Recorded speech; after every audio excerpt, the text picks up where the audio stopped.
Buenas tardes, maestra. Nosotros somos el equipo 10, que está conformado por Alba Stafford, Ana Valeria, Morales García Jimena, Rivera Celorio Isaac y su servidora Aide Pastrana Calderón, que en este caso vamos a exponer sobre el tema de elementos esenciales y modales del Estado, en específico sobre la sociedad humana.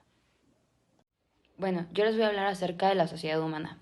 La sociedad humana es una entidad poblacional, y en una población existe una relación entre los sujetos o habitantes y el entorno. Ambos realizan actividades en común y es lo que les da una identidad propia. También la sociedad es una cadena de conocimientos entre varios ámbitos, ya sea económico, político, cultural, etc. El término sociedad viene del latín societas y de la voz socius, que traduce aliado o compañero. Es decir, que el rasgo central en la idea de sociedad tiene que ver con la cooperación, o sea, estar en el mismo bando. Existe desde el inicio de nuestra especie, aunque inicialmente estuvo conformada más horizontalmente y centrada en la supervivencia. A medida que el tiempo transcurrió, se fueron haciendo más grandes y complejas, desarrollando nuevos métodos de organización, producción e intercambio. En términos generales, las características de la sociedad humana son que están compuestas por un número variable de individuos que evidencian el mínimo grado de comunicación y organización. A menudo poseen jerarquías. Esto viene siendo órdenes internos que consisten en el reparto de labores. Se orientan hacia la producción, el crecimiento a través de la satisfacción y las necesidades comunes de los individuos. También buscan sostener los procesos y mecanismos que garantizan su perpetuidad en el tiempo, es decir, su reproducción. Hoy en día nos cuesta imaginar la de una sociedad humana sin un Estado que la regente y la administre, ya que si bien estos dos conceptos remiten a cosas totalmente diferentes, también es verdad que están íntimamente ligados. En la prehistoria, las primeras sociedades no tenían Estado, o sea, no tenían instituciones ni poderes permanentes. Se basaban en formas de organización mínimas y comunitarias, dado que la existencia de los individuos se dedicaba enteramente a la supervivencia. Sin embargo, todo esto cambió con la revolución neolítica y el surgimiento de las primeras ciudades, hace alrededor de 6.000 años. Fue entonces que la agricultura permitió generar el suficiente alimento para quienes trabajaban la tierra y para sostener a quienes a partir de entonces se dedicarán a otras actividades: investigar, educar, ejercer. Una vez asumida la vida sedentaria, la defensa militar y la administración de la producción se volvieron necesidades sociales. Así nacieron los primeros estados, generalmente monárquicos y religiosos, en los que una élite militar y o religiosa gobernaba a la base social de trabajadores agrícolas y artesanos. Posteriormente surgieron nuevas formas de organización de la mano de grandes cambios tecnológicos que permitieron nuevas formas de producción y el Estado cambió junto con las sociedades. Ya en la actualidad no existen prácticamente sociedades sin Estado. Hola, ¿qué tal? Mi nombre es Isaac Alberto Rivera Celorio y les voy a platicar un poco sobre sociedad civil. Una sociedad civil es un contrato privado en virtud del cual colaboran dos o más personas para llevar a cabo de forma conjunta una actividad con ánimo de lucro. Así como ocurre en la comunidad de bienes, es un tipo de sociedad sencilla que está especialmente indicada para los proyectos empresariales sencillos y de pequeñas dimensiones. Sin embargo, en el caso de sociedad civil, su objetivo es participar en el tráfico mercantil para obtener beneficios, algo que no ocurre con la comunidad de bienes. Es importante destacar que en la sociedad civil los socios eligen entre participar con mano de obra, siendo socios industriales, o bien aportar bienes o dinero. Las características son las siguientes. Es necesario que esté formada por al menos dos socios. En el contrato de constitución de la sociedad se detalla la actividad que se va a llevar a cabo, las aportaciones y la cuota de participación en la sociedad de cada uno de los socios. Los socios deberán darse de alta como autónomos. En ese tipo de sociedades, la responsabilidad frente a terceros de los socios es personal e ilimitada, de forma que responderán con sus bienes presentes y futuros, cuando los bienes sociales no sean suficientes para dar frente a las deudas de la sociedad. Las sociedades civiles que llevan a cabo una actividad mercantil deberán tributar por la misma que llevarán contabilidad de las sociedades limitadas. La sociedad civil no tiene personalidad jurídica. A las sociedades civiles se les aplica tanto el Código Civil de Comercio como el Código Civil. La sociedad se extingue cuando en el transcurso del plazo de duración del pactado en el contrato hay una muerte, insolvencia o incapacitación de alguno de los socios. Algunas de las ventajas e inconvenientes son las siguientes. Su constitución es más sencilla y barata de la constitución de una sociedad mercantil. De hecho, su constitución no precisa una escritura pública ante el notario ni su inscripción en el registro mercantil. Su gestión y contabilidad es más sencilla que la de una sociedad limitada. Es una buena forma para colaborar para dos o más personas autónomas, y estas deben tener un objetivo común. Como ya hemos dicho, en la sociedad civil los autónomos han de darse de alta como tal. No obstante, aunque eso pudiera parecer una desventaja, lo cierto es que es una posibilidad para cotizar la tarifa plena y la cuota mínima del régimen de autónomos de seguridad social. Ahora les hablaré un poco sobre el pueblo. El pueblo se refiere al conjunto de habitantes de un territorio, alude al sentido más propio de población. La Ley General de Población regula los fenómenos que afectan al volumen, dinámica, estructura, distribución del pueblo en el territorio nacional. Desde una perspectiva sociológica, el pueblo se identifica como nación, esto es, el conjunto de seres humanos unidos por un sentimiento de pertenencia nacional. Este sentimiento se funda en pluralidad de factores. Entre los más significativos se encuentran la afinidad racional, la comunidad de cultura, en especial la lengua y la religión, y la comunidad de destino político.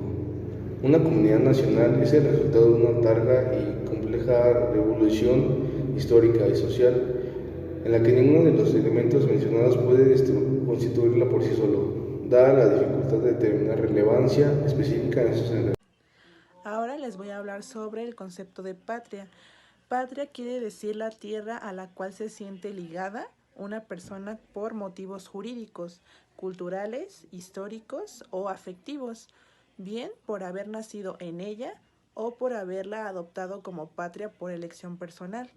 Su origen viene de la palabra patrius, que significa tierra de los antepasados.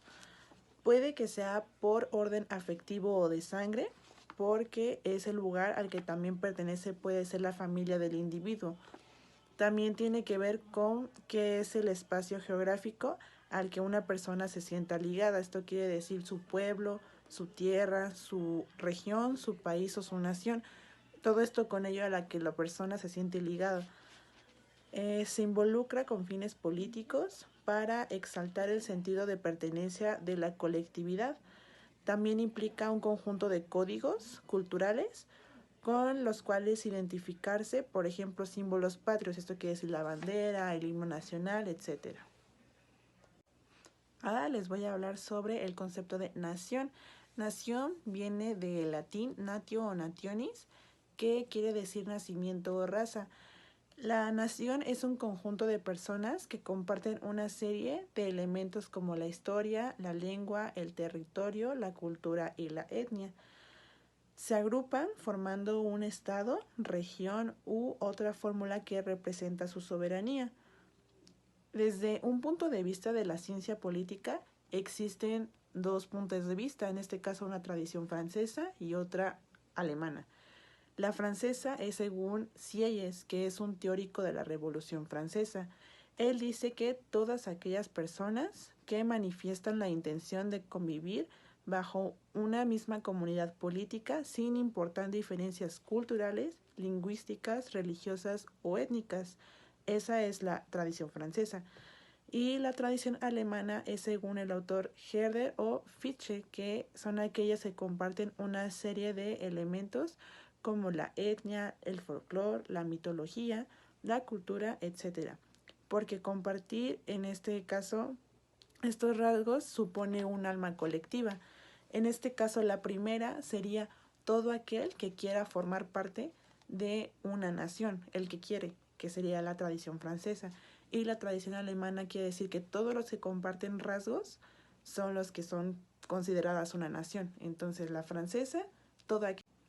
Ahora les voy a hablar sobre el concepto de nacionalidad.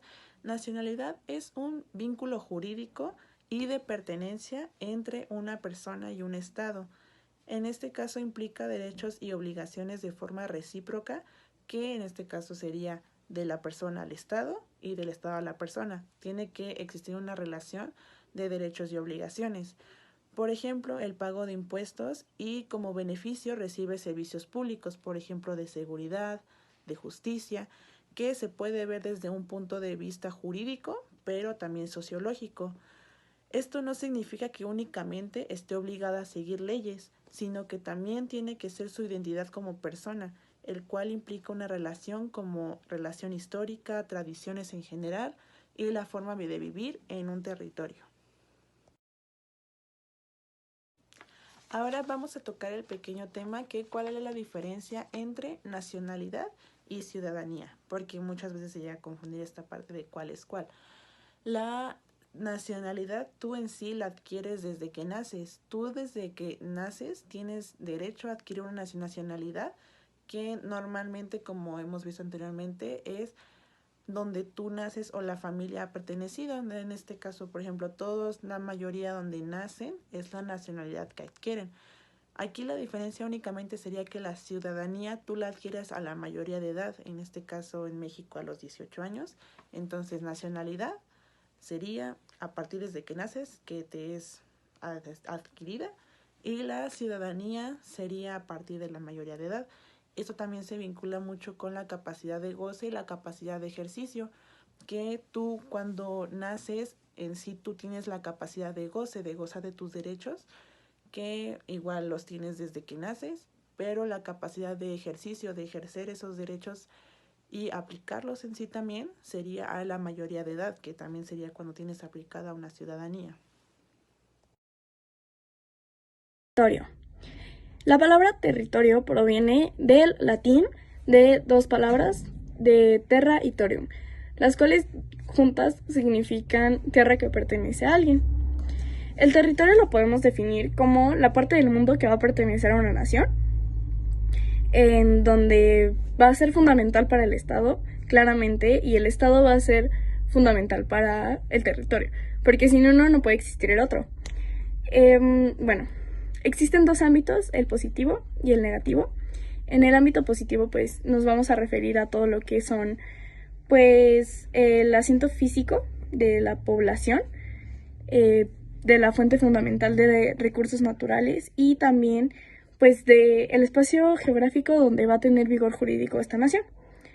En el ámbito negativo nos vamos a centrar principalmente en la actividad extranjera y en, pues, las fronteras, los límites estatales y, bueno, el territorio hace referencia al poder y a la soberanía. Ahora les hablaré un poco sobre las fronteras del Estado. Es definido en derecho internacional como una línea que marca el límite exterior del territorio de un Estado, es decir, la línea que determina el ámbito espacial de un Estado donde ejerce su soberanía con exclusión de otros. Tradicionalmente, el concepto de frontera se vinculaba al espacio terrestre, pero en la actualidad esta categoría engloba espacios físicamente diferentes, como el que también se proyecta la soberanía estatal, como son los espacios aéreos, los espacios marítimos, y de ahí que actualmente deben hacerse referencias a otros tipos, como fronteras, como territoriales, aéreos, marítimos, fluviales y la... Poder. Bueno, la palabra poder proviene pues del latín, de la palabra potest est, que significa puede ser o es posible, y también de la palabra potere. El poder lo podemos definir como una autoridad de una o más personas, y bueno, es un elemento constitutivo, y según Weber, esta es la facultad para inducir a la conducta ajena en contra pues de toda resistencia. Recordemos que Weber nació en 1864 y falleció en 1920. El poder se va a dividir en tres ámbitos, el cual va a ser el ejecutivo, el legislativo y el judicial. Soberanía. La soberanía proviene también del latín, de la palabra super omnia, que significa sobre todo.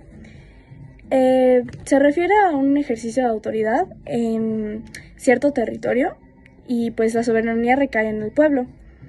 Se refiere a la independencia, a una constitución pues que va a ser el fundamento principal de un orden jurídico, y según Bodin, la soberanía pues es el poder absoluto, supremo e ilimitado que va a recaer en una república. Y ya. Ahora tenemos los elementos esenciales del Estado.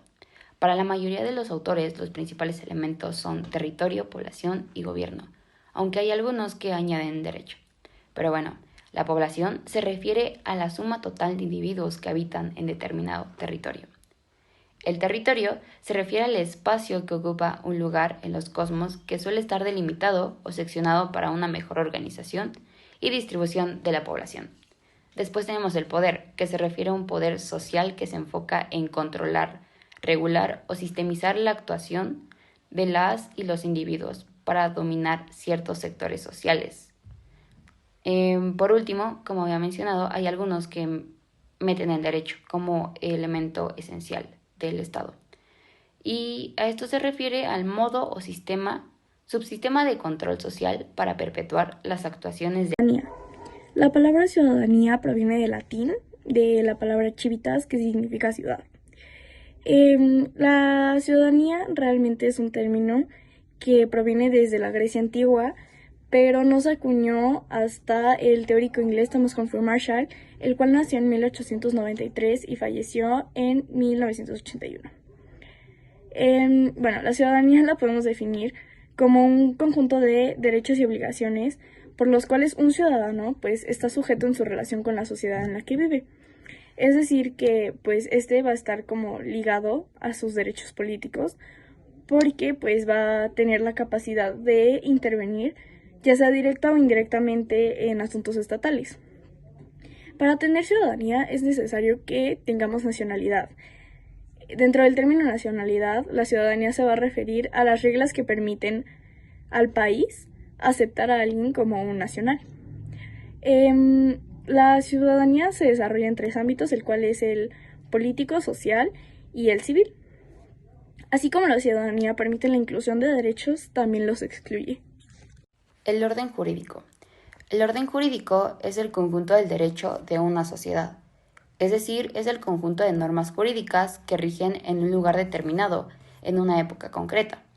En el caso de los estados, el ordenamiento jurídico está formado por la Constitución del Estado, que se rige como la norma suprema por las leyes y las normas jurídicas del Poder Ejecutivo, tales como los reglamentos y otras regulaciones, que vendrían siendo los tratados, convenciones, contratos y disposiciones particulares.